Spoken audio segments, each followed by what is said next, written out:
Hello everyone, welcome to For Nurses Preparation YouTube channel. I am Neeraj Kumar Kathal. Today is 15th December 2021 and today's important nursing MCQs are question number 1. All are the component of Braden scale except आपको इन चारों options में से उस option को select करना है जो कि ब्रैडन स्केल के कंपोनेंट के रूप में इंक्लूड नहीं किया जाता। Option A sensory perception, option B shear, option C mobility, option D length of hospital stay. इन चारों में से ब्रैडन स्केल में आप किसे इंक्लूड नहीं करते हैं?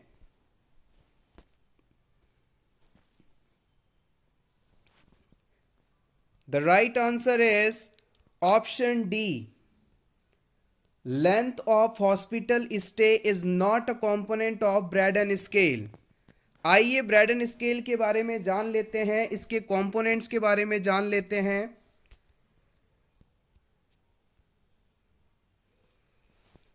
The Braden scale for predicting pressure ulcer risk is a tool that was developed in 1987 by Barbara Braden and Nancy Bergstrom.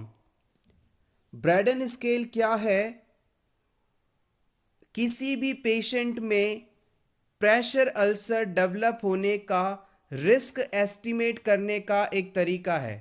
जो पेशेंट बेड रिडन होते हैं, लंबे समय तक हॉस्पिटल में रहते हैं, उन पेशेंट में क्या प्रेशर अल्सर या बेड सोर डेवलप होगा या नहीं, इस चीज़ को प्रिडिक्ट करने के लिए ब्रैडन स्केल का इस्तेमाल किया जाता है। ब्रैडन स्केल 1987 में बारबरा ब्रैडन और नैन्सी बर्गस्ट्रॉम के द्वारा डेवलप किया गया था। Length of hospital stay is not a component of components. अब हम बात करते हैं कि ब्रैडन स्केल के अंदर कौन कौन से कंपोनेंट्स होते हैं। सबसे पहले है सेंसरी परसेप्शन, फिर आता है moisture, third activity, then mobility, then nutrition and the last one is friction और शियर। तो याद रखिएगा ब्रैडन स्केल में टोटल 6 कंपोनेंट्स होते हैं: sensory perception, moisture, activity, mobility, nutrition, friction और शियर। आप चाहें तो इसका स्क्रीनशॉट ले सकते हैं। ब्रैडन स्कोर क्या है, इसका क्या इस्तेमाल है, इसके बारे में प्रीवियस एग्जाम में क्वेश्चंस पूछा गया है। Next question, the nurse assists the primary health care provider with removal of chest tube. During the procedure, nurse instruct the client to perform which action? आप किसी डॉक्टर को एज अ नर्स असिस्ट कर रहे हैं during the removal of chest tube. इस समय आप इस पेशेंट को क्या इंस्ट्रक्शन देंगे? Option A, take a deep breath and hold it. Option B, breathe out forcefully.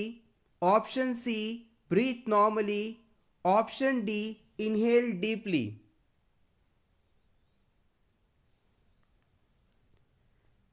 The right answer is option A. हम इस पेशेंट से कहेंगे कि आप गहरी सांस लें और फिर उसे होल्ड करें। इसी दौरान चेस्ट ट्यूब को रिमूव कर दिया जाएगा। चेस्ट ट्यूब एग्जैक्टली क्या है? हमारे जो लंग्स होते हैं, फेफड़े होते हैं, उसके और चेस्ट वॉल जिसमें ये सिचुएटेड रहते हैं, बीच के स्पेस में यदि एबनॉर्मल फ्लूइड, पस, ब्लड या एयर का कलेक्शन हो जाए तो इसे रिमूव करने के लिए इन लंग्स, इस स्पेस में हम एक ट्यूब को लगा देते हैं। इसे ही हम चेस्ट ट्यूब के नाम से जानते हैं।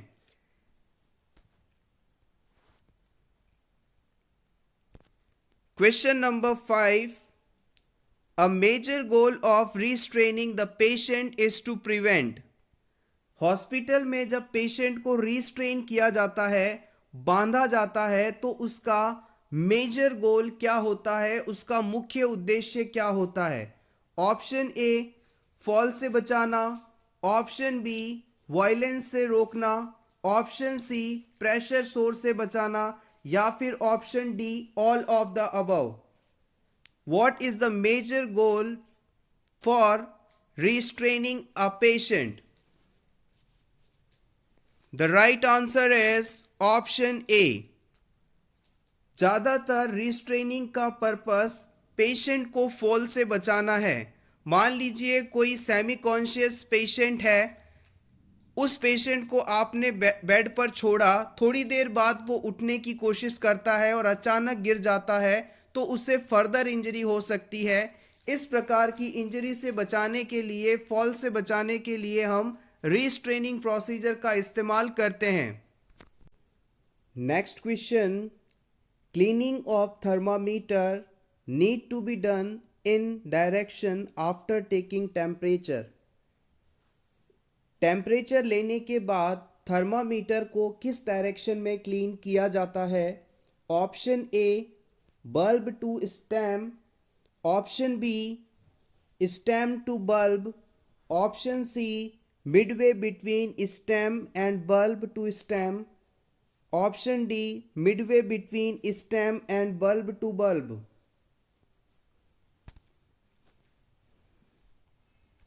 प्रीवियस एग्जाम में इस क्वेश्चन को पूछा गया है, इंपॉर्टेंट है।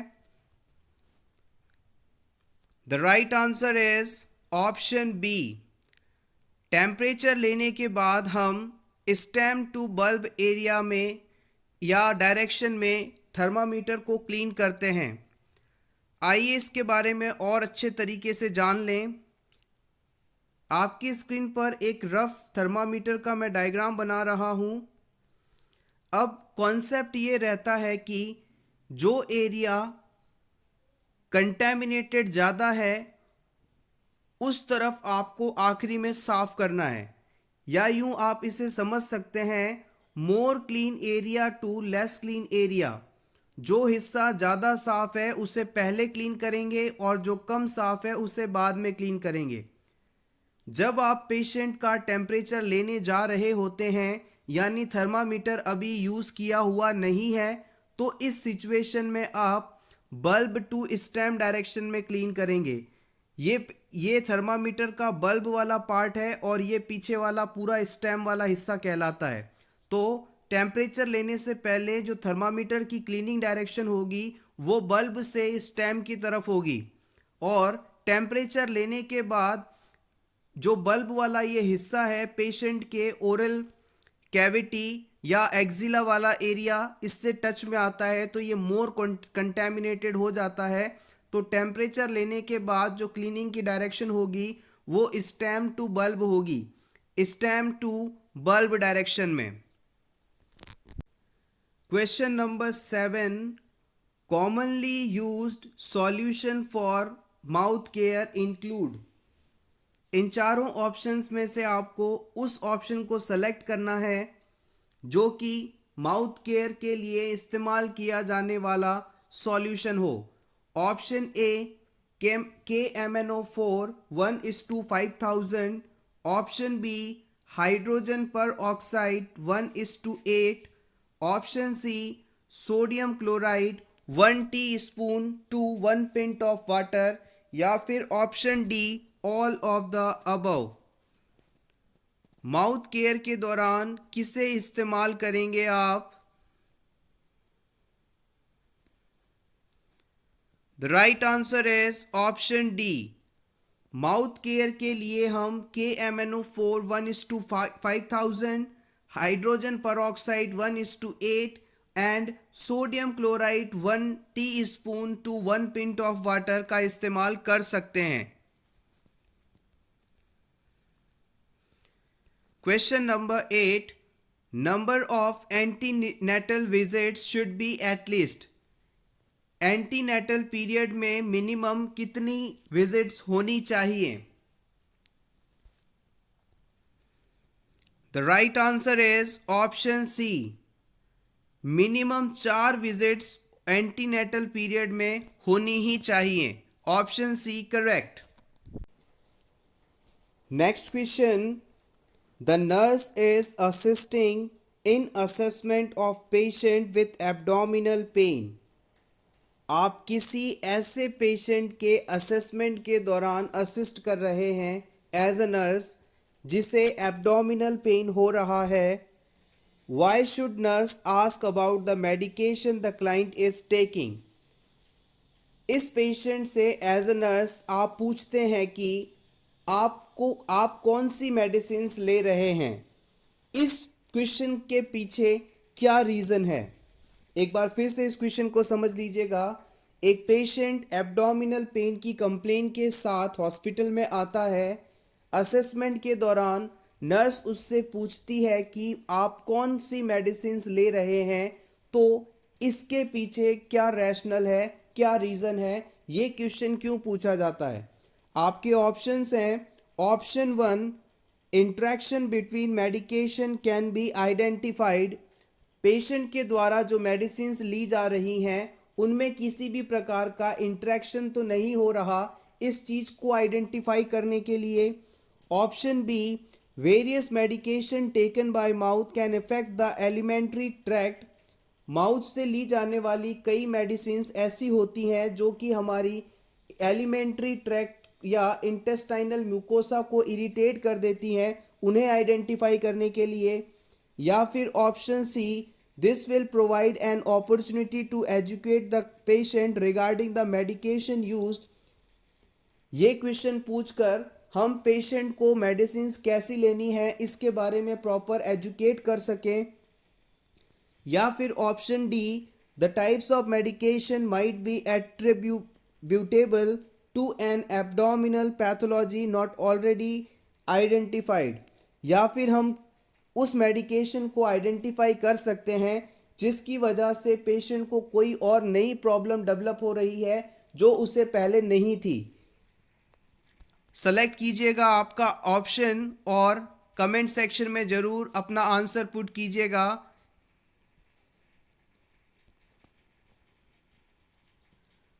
The right answer is option B. इस सिचुएशन में नर्स के द्वारा ये क्वेश्चन पूछे जाने का सबसे बड़ा रीज़न है कि उन मेडिकेशंस को आइडेंटिफाई करना जो कि एलिमेंट्री ट्रैक्ट को इरिटेट कर सकती हैं। Many medication can irritate the stomach and contribute to abdominal pain. This is the main reason. आइए रिमेनिंग ऑप्शंस को भी डिस्कस कर लें। The primary reason for asking about medication is not identify interaction between medication। याद रखिएगा, patient के assessment के दौरान मेडिकेशन का इंट्रैक्शन तो नहीं, इस चीज़ को आइडेंटिफाई करना प्राइमरी रूप से सही नहीं है। So option A was not correct. Although this might provide an opportunity for teaching but it is not the best time. Patient को असेसमेंट के दौरान टीचिंग नहीं दी जाती, सो ये ऑप्शन गलत है। इस तरह से हमारा ऑप्शन होगा option B. Next question, most common and life threatening complication of SLE systemic lupus erythematosus condition में मोस्ट कॉमन और लाइफ थ्रेटनिंग कॉम्प्लिकेशन कौन सा हो सकता है। Option A, arthralgia. Option B, butterfly rashes. Option C, nephritis. Option D, Sydenham's स्कोरिया।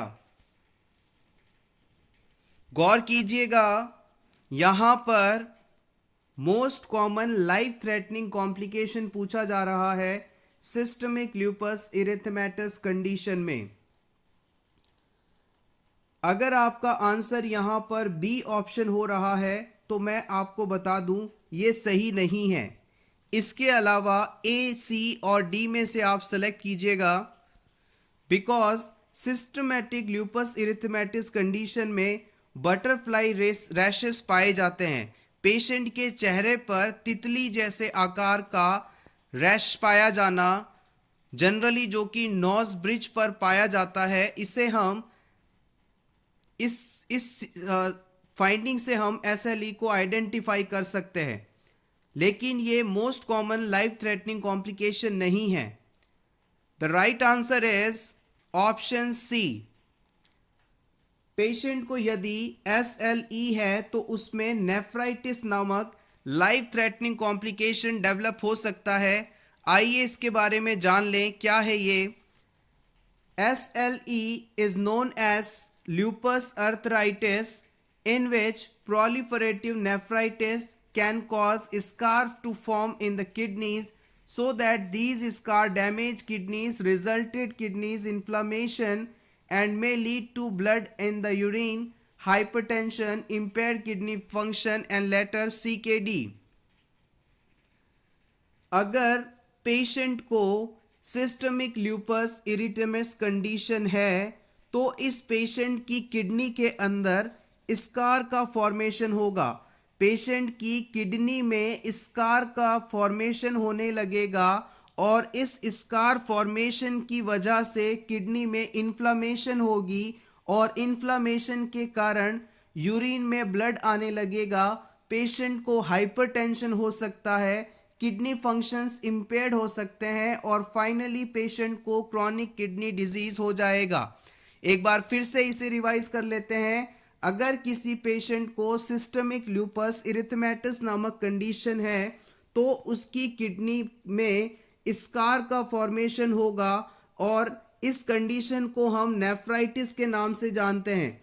Kidney में scar बना, इसकी वजह से किडनी के अंदर डैमेज होगा और डैमेज की वजह से किडनी में इन्फ्लामेशन होगी और इन्फ्लामेशन के कारण पर्सन के यूरिन में ब्लड आने लगेगा, हाइपरटेंशन उसे होने लगेगा और किडनी फंक्शन इम्पेयर्ड हो जाएगा और फाइनली पेशेंट को क्रॉनिक किडनी डिजीज हो जाएगा और इससे पेशेंट की डेथ तक हो सकती है।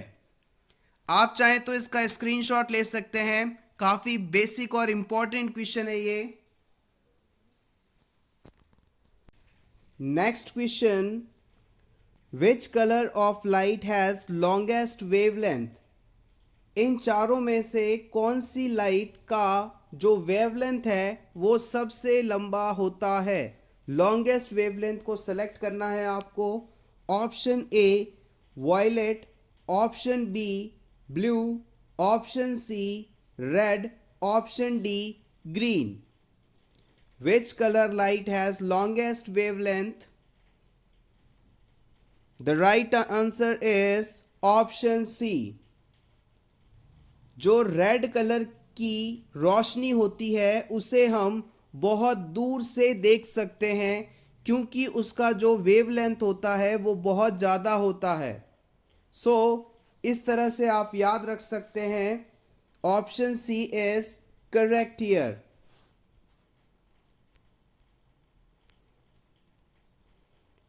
Question number 13. Patient with increased intracranial pressure receiving injection mannitol, the nurse understanding about the reason for administering of this drug. ऐसा पेशेंट जिसे इंक्रीज इंट्राक्रेनियल प्रेशर है और उसे ट्रीटमेंट के रूप में मैनिटॉल ड्रग दिया जा रहा है। एज अ नर्स हम जानते हैं कि मैनिटॉल किस प्रकार से इस कंडीशन को ट्रीट करेगा। Option A, it reduce the secretion of CSF, ये CSF के सिक्रीशन को कम कर देगी। Option B, it increase the urine output, mannitol urine output को बढ़ा देगी। या फिर option C, it shift fluid by osmosis thus decrease the ICP। Mannitol जो ड्रग है वो ऑस्मोसिस प्रोसेस के द्वारा इंट्राक्रेनियल प्रेशर को कम कर देगी। या फिर ऑप्शन डी, डिफ्यूजन प्रोसेस के द्वारा फ्लूइड शिफ्ट करवा कर ये ICP को डिक्रीज कर देगी। इन चारों में से आप सेलेक्ट कीजिएगा किस प्रकार से मैनिटॉल ICP को कम करने में मदद करती है।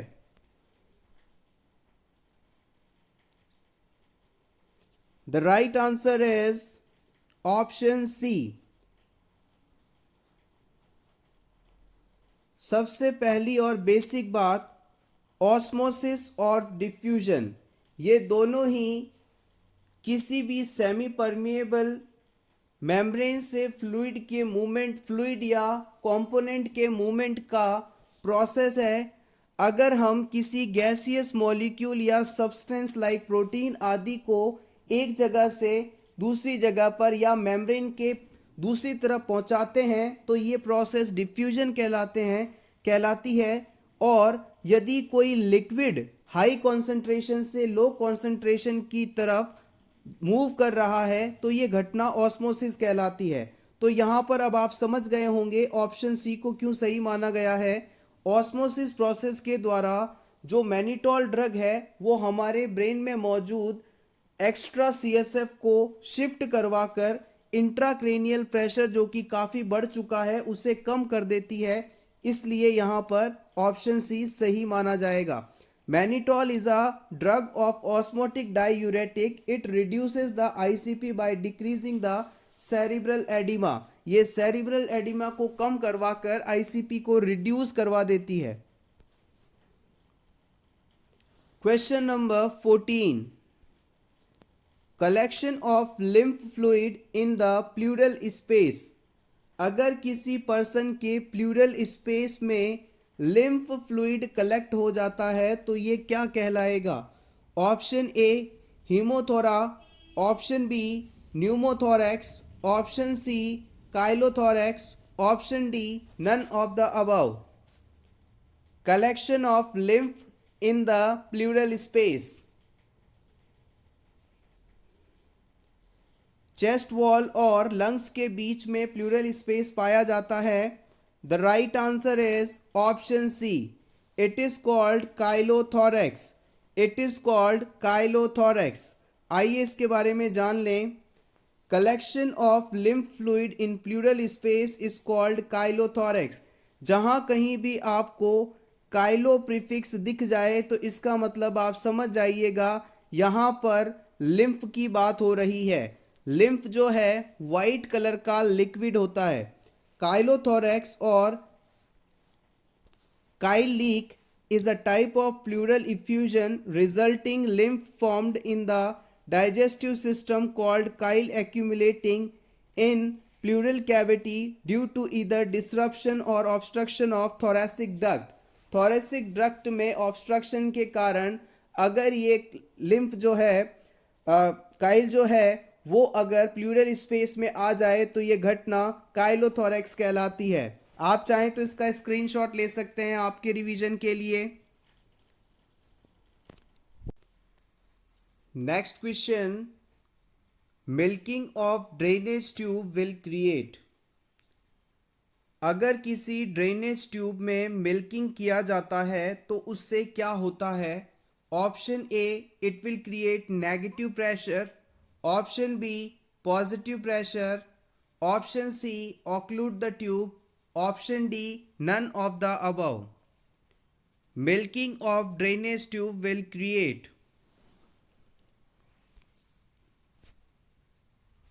The right answer is option A. It will create negative pressure. Milking of drainage tube will create negative pressure. आइए जान लेते हैं मिल्किंग एग्जैक्टली होता क्या है। A procedure used to express the contents of tube or duct to obtain specimen or to test the tenderness।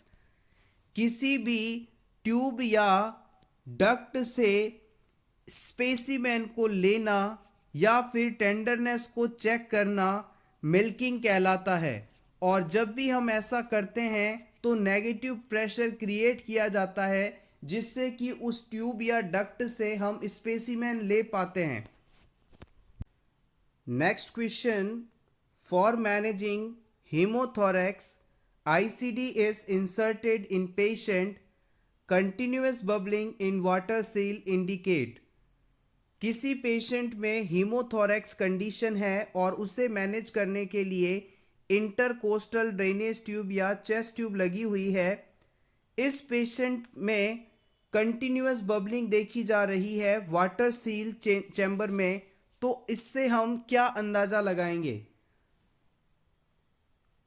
Intercostal drainage tube system में water seal chamber में continuous bubbling यदि हो तो इससे आप क्या अंदाज़ा लगाएंगे?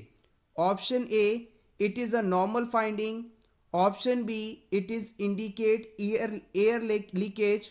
Option C, time to remove ICD. Option D, fully expanded chest. Continuous bubbling in water seal. The right answer is option B. It is called, it will indicate air leakage. It will indicate air leakage. अगर water seal chamber में continuous bubbling है तो इसका मतलब है कि system कहीं से लीक कर रहा है. In a person with hemothorax, bubbling in water seal indicate air leakage. Next question.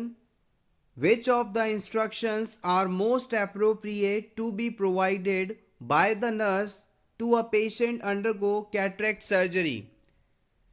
ऐसा पेशेंट जिसमें कैटरेक्ट सर्जरी होने वाली है, इस पेशेंट को नर्स के द्वारा कौन सा इंस्ट्रक्शन देना सबसे सही माना जाएगा? Option A, elevate the head of the bed while sleeping. हम उसे कहेंगे कि सोते समय आप अपने बेड के हेड साइड को एलिवेटेड रखें. Option B, keep the room environment cool and dry. Room environment को आप कूल और ड्राई रखें. Option C, avoid climbing stairs. आपको सीढ़ियाँ चढ़ना मना है. Option D, take stool softener daily at night. आपको हर रात स्टूल सॉफ्टनर लेने हैं.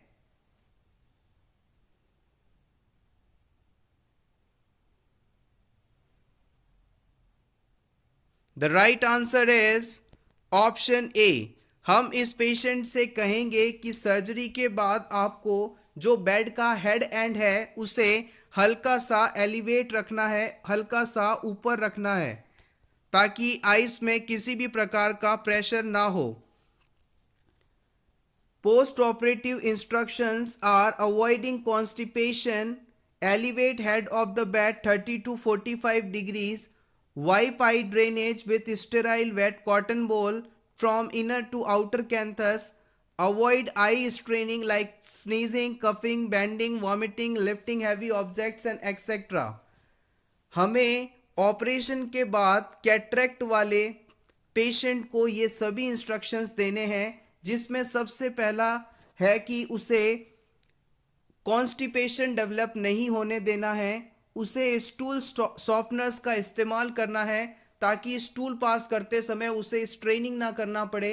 अगर वो स्ट्रेनिंग करता है तो उसके आइज़ में प्रेशर बढ़ेगा और पेशेंट को फर्दर कॉम्प्लिकेशंस हो सकते हैं. इसके अलावा सोते समय बेड का जो हेड एंड है उसे 30 to 45 डिग्रीज अप रखना है. उसके बाद आइस से आने वाला जो भी ड्रेनेज है उसे स्टेराइल वेट कॉटन बॉल से क्लीन करना है, और क्लीनिंग की जो डायरेक्शन होगी इनर कैंथस से आउटर कैंथस की तरफ होगी, इनर कैंथस से आउटर कैंथस की तरफ होगी. इसके साथ ही पेशेंट में किसी भी प्रकार की आई स्ट्रेनिंग करने वाली एक्टिविटी को अवॉइड करना है, जैसे कि स्नीजिंग नहीं करनी है, कफिंग नहीं होने देनी है, बैंड नहीं होना है, वॉमिटिंग नहीं आनी चाहिए और हैवी ऑब्जेक्ट्स को लिफ्ट नहीं करना है. इन सभी के द्वारा हम पेशेंट को अच्छी पोस्ट ऑपरेटिव केयर दे सकते हैं. Next question. While shifting the patient from stretcher to bed, accidental dislodging of ICD occurred. Which is the most appropriate nursing action? कि ऐसा पेशेंट जिसे इंटरकोस्टल ड्रेनेज ट्यूब लगी हुई है, उसे आप बेड से स्ट्रेचर पर शिफ्ट कर रहे थे और इस शिफ्टिंग के दौरान अचानक से ये ट्यूब निकल जाती है, डिसलॉज हो जाती है, तो एज अ नर्स इस सिचुएशन में आप क्या करेंगे? Option A, apply pressure to the exit site and seal. हम उस साइट पर प्रेशर अप्लाई करके उसे सील कर देंगे. Option B, call the doctor immediately. Option C, try to reinsert the tube. Option D, none of the above. इन चारों में से इंटरकोस्टल ड्रेनेज ट्यूब निकलने पर आप एज अ नर्स क्या करेंगे? The right answer is option A, apply pressure to the exit site and seal. हम जिस जगह पर इंटरकोस्टल ड्रेनेज ट्यूब लगी हुई थी उस जगह पर प्रेशर अप्लाई करेंगे और फिर उसे सील कर देंगे। Apply pressure to the exit site and seal with the stress stripes place on occlusive dressing over the top is the most appropriate nursing action. जिस जगह पर इंटरकोस्टल ड्रेनेज ट्यूब आईसीडी लगी थी उस जगह पर आपको सबसे पहले स्ट्रेस स्ट्राइप्स लगानी है और उसके बाद ऑक्लूसिव ड्रेसिंग से उसे कवर कर देना है। ये यहाँ पर सबसे बेस्ट एक्शन माना जाएगा। सो एवरीवन, ये था हमारा आज का video. Thank you so much.